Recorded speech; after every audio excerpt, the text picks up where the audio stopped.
Hi all, this is a quick tutorial in relation to how to fill up the New South Wales application form Skilled Work Regional Visa 491.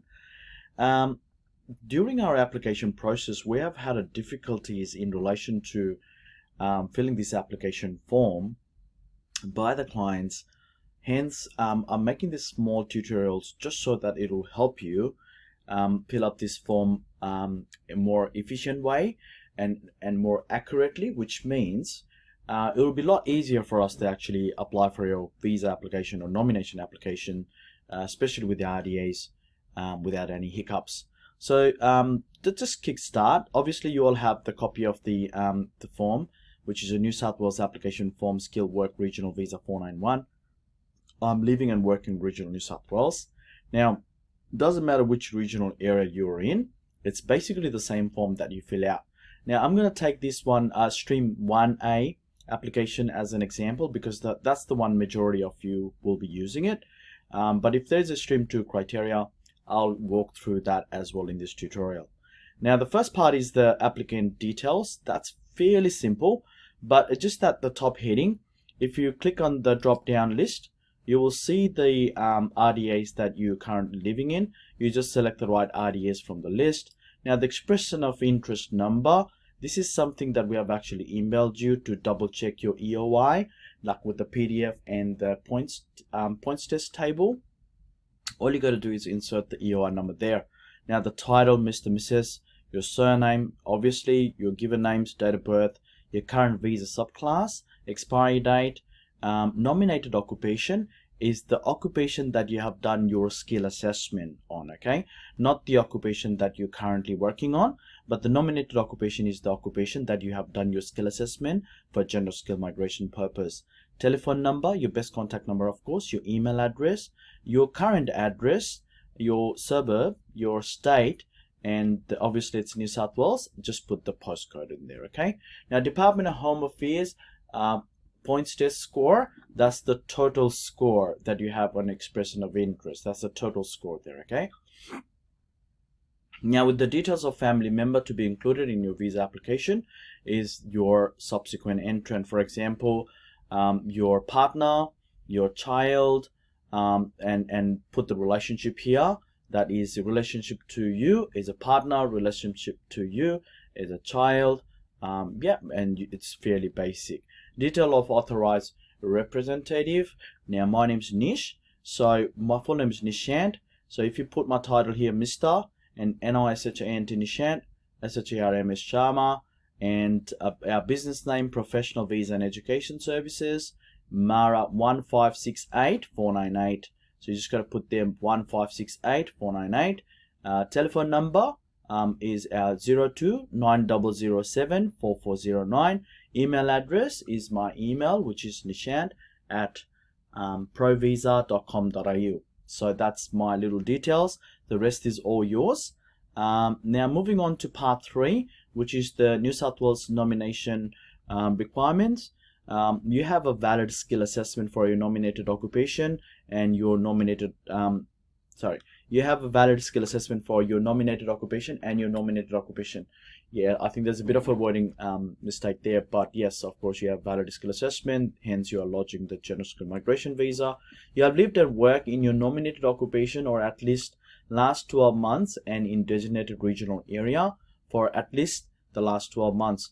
So yes, of course, the minimum requirement is 12 months, but at the moment there seems to be a little bit of a flexibility. Now, even though if you have actually worked bare minimum 3 months in your nominated occupation or closely related occupation, that should be fine. That's the requirement, okay?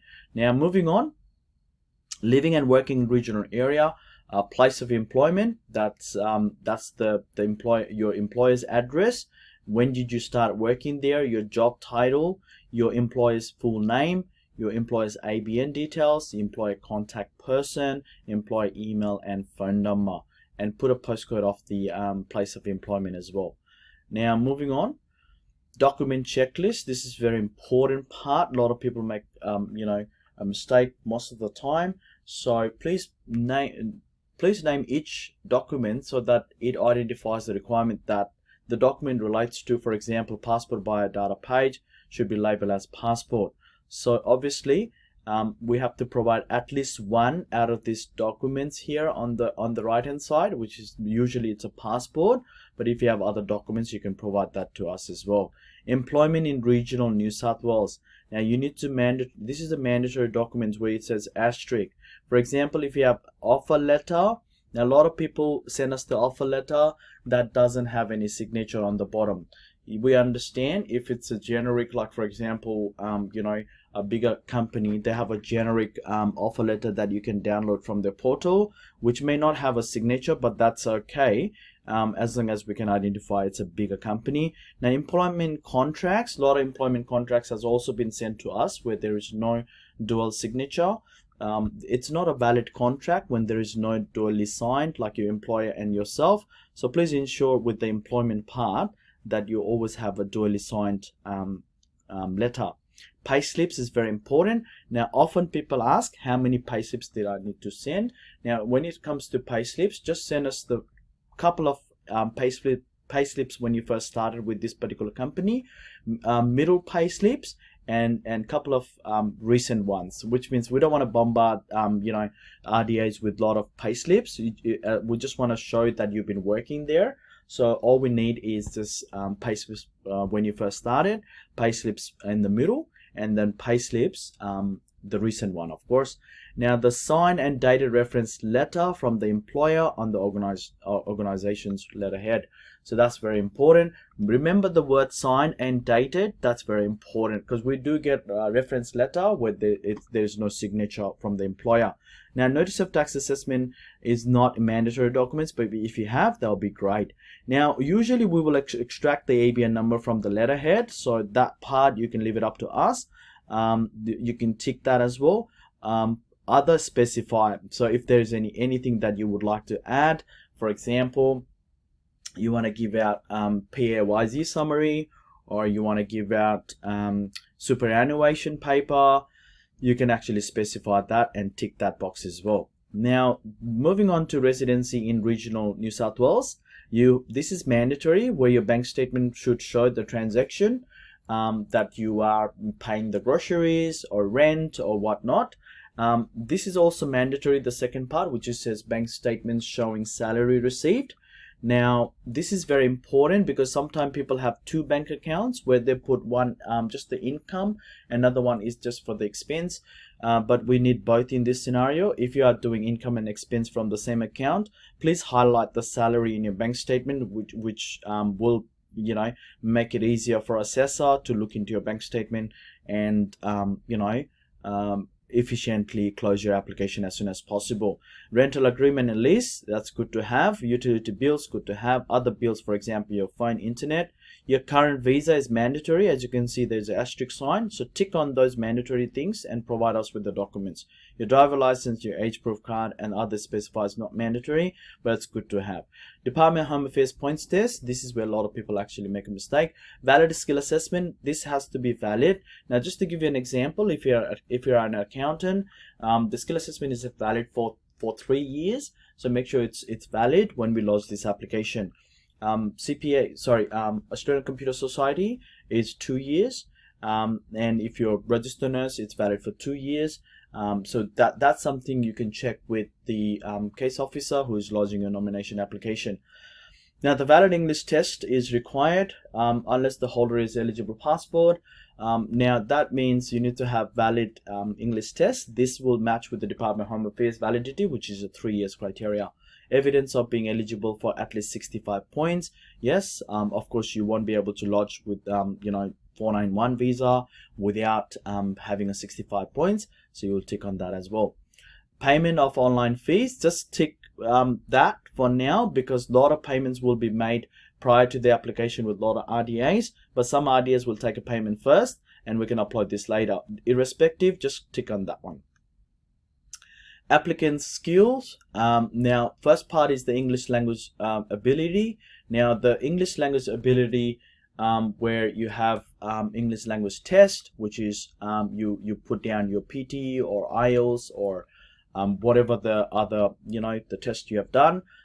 It says select from the drop down box where you go there and then you just write, select whether or not you have a competent or proficient or superior English.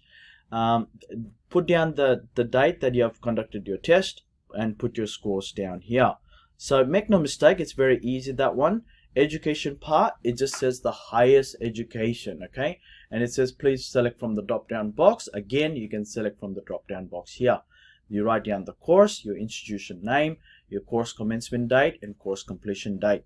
Now moving on, skill employment.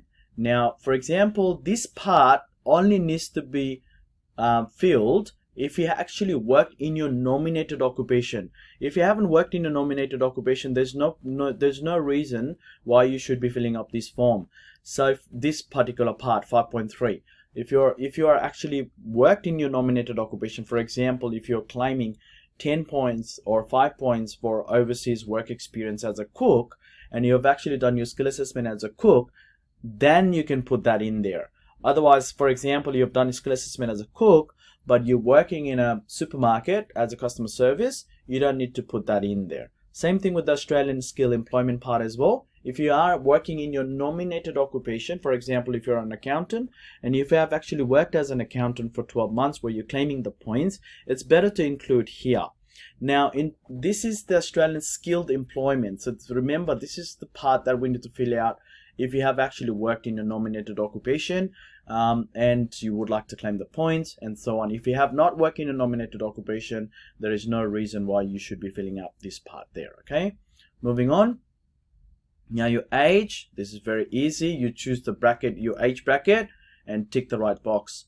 Your English, you choose the English that you have scored and you choose the right box. Education, obviously it's very simple. Australian skill employment. Now this is very important. There is a default tick on 20, so please remove that because that's a mistake on the form. So just remove that and then make sure if you have actually worked, then you put your nominated occupations experience in this particular area. If it's less than 3 years and it's more than 1 year, then you can actually claim 5 points and you can read the rest, okay? Overseas skill employment, that means in your nominated occupation again, and we move on from there. Other factors, Australian study requirements, which means you have actually done higher education or you have actually studied in Australia for 16 calendar months, you can claim that as well over here. Now, specialized qualification, that is like a STEM program. If you have done that, you can tick that over here. Now, most of these points tests can be seen on your expression of interest, will be easier for you. This is your NATI test. This is studying and living in regional area. Partner skill points if you're claiming anything. Partners English if you're claiming anything. Single applicants if you are single. If you have done professional year program in your relevant field, you should tick that. For example, if you're a cook, you can't claim professional year program from accountant. So just be careful, you cannot claim that. Now, nominated by New South Wales, of course that's ticked because you are actually claiming that 15 points from the regional area. Now, limitations, declarations is all there for you to read. I make the declaration, just put your name and put your date down here, and then that will be my part to fill out, so you can leave it blank, okay? So I guess hopefully that video was helpful for you guys, because when it comes to filling up the application form, this will take a lot of our time if things are not done properly, and which makes us particularly challenging to lodge your application in a timely fashion. Well, thank you for watching. Hopefully this video was helpful in relation to filling up the New South Wales application form, Skilled Work Regional Visa 491. Thank you.